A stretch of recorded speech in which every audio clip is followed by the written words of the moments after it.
Hey, how's it going? Hope everybody's doing all right. Today is day 15 of my 25 pounds in 25 days challenge. So we're officially at the 2 week mark, which honestly, it's great. In the beginning of it, that I have my doubts, maybe a little bit that I would push through.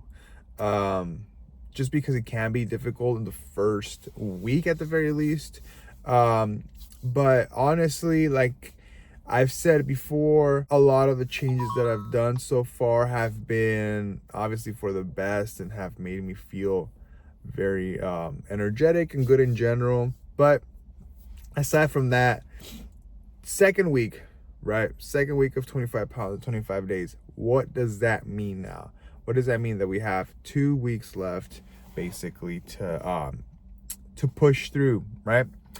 I think the biggest things in the next 2 weeks are going to be um, decrease my calories at least by 100 calories more, which is doable, right? Maybe 100 calories this week and 100 calories next week.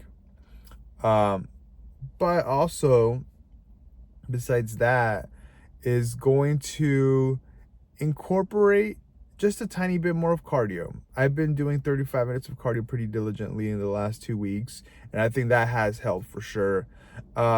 Maybe bumping it up to 40, 45 just for this 2 week stretch. And yeah, honestly, I think that's going to be, at the very least, the ticket to get me closer to the goal, right? I think that's the important thing to understand.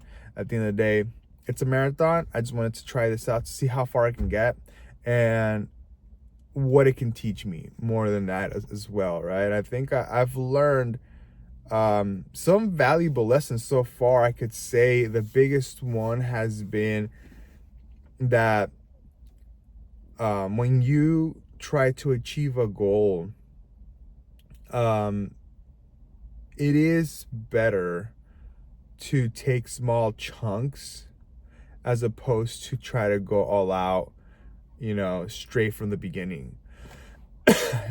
And I say that, for a lot of people that might seem like, oh, of course, that's obvious. Like, yeah, you should take small steps, right? But even though that's kind of what the obvious logical answer would be, I think a lot of people, most people, if we're being honest, even though they might know that, you want a quick, like instant gratification sort of response or answer or solution to whatever issue that you have or whatever you're trying to achieve, right?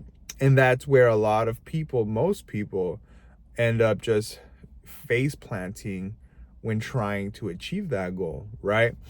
um Obviously it happens a lot when people, when the New Year's resolutions come around and people start to make those, and I forgot what the statistics were, but like, people would sign up for the gym, but they would only go like the first month or 2 months. So it was like, it wasn't that much, right?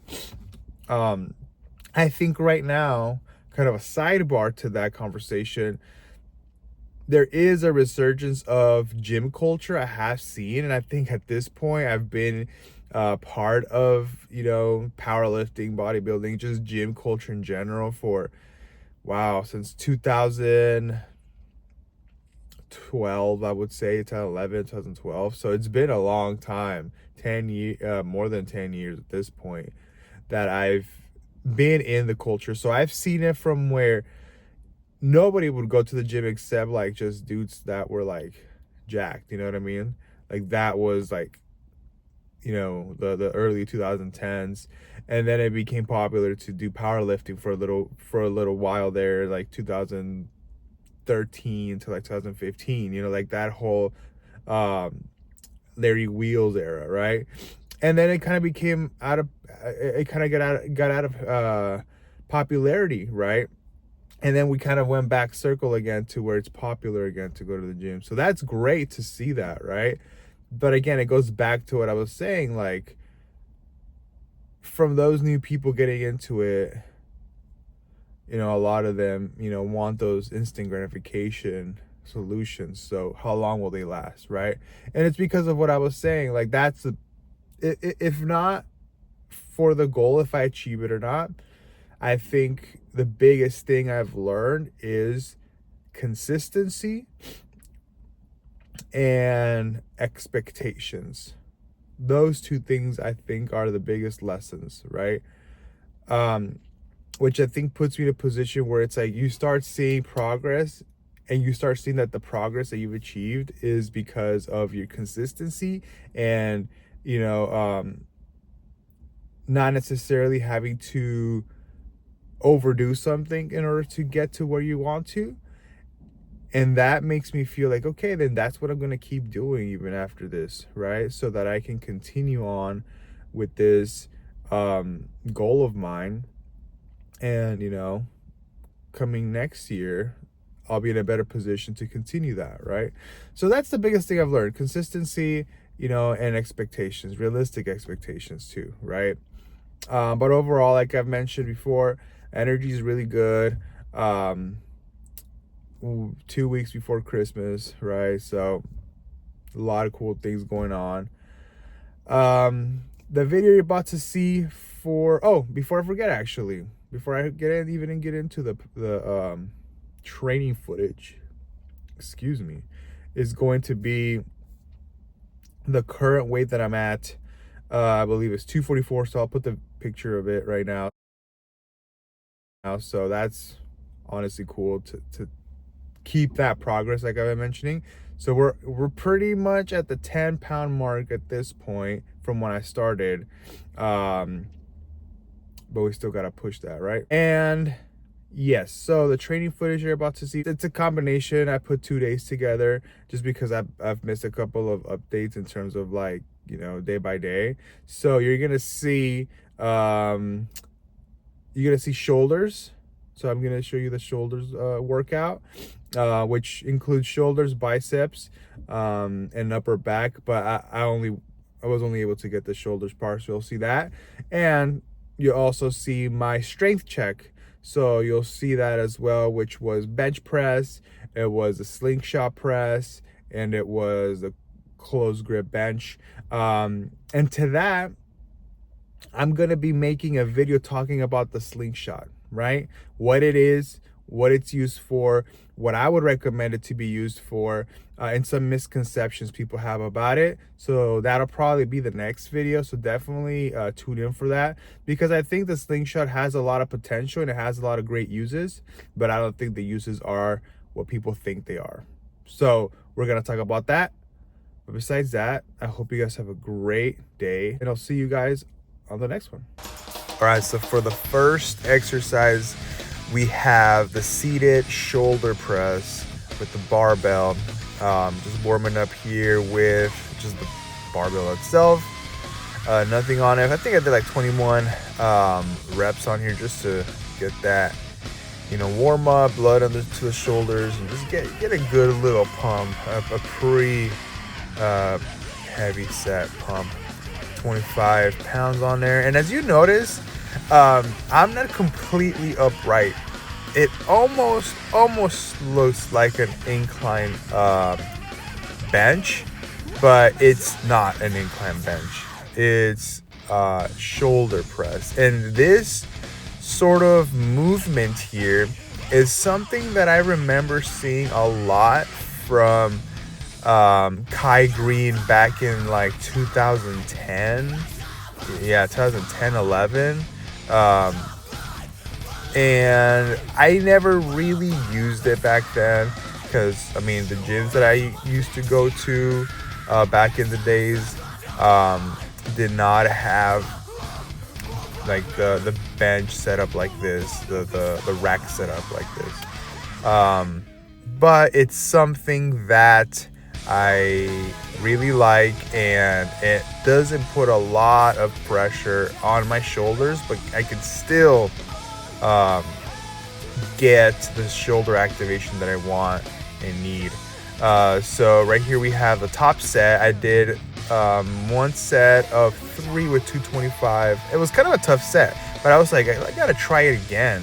So I went again, and this time I got 4 reps. And I tried to go lower, which I did on the second set with the peak set. So I was really happy about this, quite honestly, really happy. Went back down to 125 for a couple. You know, once you get to that peak set, you can push it a little bit more. So I did a couple of reps here, burnout reps, and yeah, so did that, and then went down to the 1 plate. And just repped it out, you know, not complete lockout on this one. Once I start to do the drop sets, it's more about just getting that pump, getting as many reps as I can, close to failure, but not there because I don't have a spotter. But you know, I don't really go to failure anyhow. And here we have the lateral raises that I do, followed by the front raises, right? It's kind of the little, like, I don't even know what you would call it, that sort of continuous set like that. There's a name for it. It escaped my mind, so if you know what it is, let me know in the comment section. But I really like doing these like this. I get an extreme pump, honestly. One of the best pumps I get is by doing these. And I think I have 20 pound dumbbells. The last time I did this one, I did it with 30s, but since I went pretty heavy on my barbell press, the shoulder press, I decided to not go as heavy on this one, just so, you know, I'd rather do the reps and get that pump that way. But yeah, this is a great one as well. I really like this one. You know, either going on the heavier side or not, I highly recommend it. You get a great pump on it. But I did 3 sets of this one. I only recorded one of them just because you'd be seeing the same exact thing. So yeah, it's a really good one, lateral raise and front raise. And then next we have the pendulum pendulum lateral raise, I guess you could call it. I forget what John Meadows used to call it, but this one I literally, you know, swiped it from him. I was really into watching him back in the days, you know, when he was still alive, you know, RIP. And this is one of them that he really pushed. And he also pushed it without going necessarily very heavy. He wasn't a guy about going heavy. It was about doing a lot of reps, getting that burn, and really, you know, sustaining that pump. Same thing with this one. The upright row kind of shrug is another one that he used to do quite a bit and used to really push and promote. And I understand why. You get an amazing pump and you get to really, you know, hit several spots in your upper back and shoulders. Really great one. And we're hitting our strength check. So we got one of 315 for bench, and then went up to one with 325 on bench. And this one was kind of a grind, but I got that, and I was so proud of that. I felt really strong on this strength check.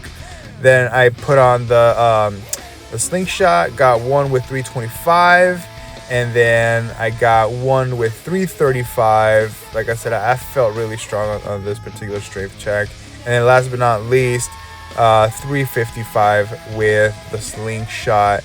And I'm gonna be talking about the slingshot, so stay tuned for that. It's a topic that I've been wanting to get into because I think it needs to be explained what the slingshot is and what it's used for. But in any case, the last workout for the strength check was 245 for 3 sets for close grip, and I believe it was 3 by 5. So, you know, close grip, paused, and just getting a good pump on the triceps with relatively heavy weight, I'd say 245. And then this is the last one here. And that's pretty much it. That was, the day that I did shoulders and biceps and upper back. You saw the shoulders and then the strength check. Stay tuned for the next update and that slingshot video. Have a great one, guys.